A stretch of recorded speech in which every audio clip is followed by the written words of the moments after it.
Lu semua mungkin udah pada tahu di Renegade Immortal, Tuosen udah ngerencanain ribuan tahun, cuman buat dapetin warisan ingatan dewa kuno.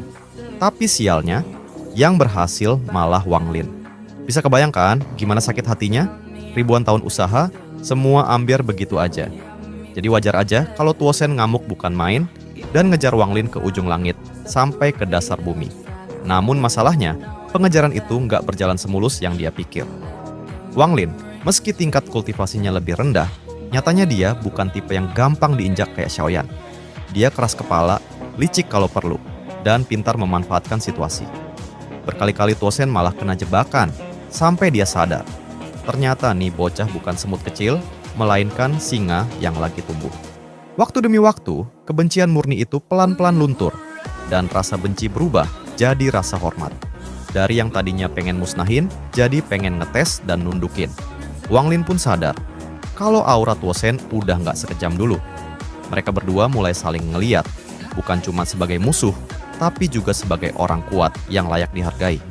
Puncaknya, Tuosen bikin langkah gila-gilaan, dia bersumpah di bawah dao surgawi, janji nggak akan bunuh Wang Lin, kalau dia mau nyerahin warisan ingatan. Sumpah kayak gini bukan main-main, karena kalau dilanggar, akibatnya bisa kacau balau.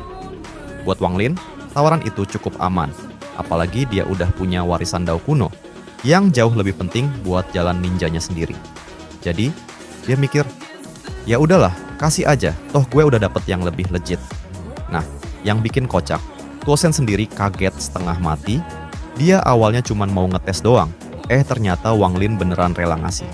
Ribuan tahun obsesi akhirnya jatuh ke tangan dia, dan bukan lewat duel berdarah brutal, tapi karena dikasih secara sukarela. Di sini, tentu saja rasanya campur aduk, kayak bahagia, terharu, sampai akhirnya muncul rasa hormat yang makin dalam. Dari situlah Tuosen ngajak Wang Lin buat jadi saudara. Adapun Wang Lin, dia juga mikirnya praktis, punya saudara sekuat Tuosen, jelas lebih menguntungkan daripada ribut terus. Dan dari situ, dua orang yang tadinya musuh bebuyutan, akhirnya jadi saudara seperjuangan. Jadi, ujung-ujungnya bisa kita simpulkan, kalau kisah mereka jadi bukti bahwa di dunia kultivasi, nggak ada musuh abadi.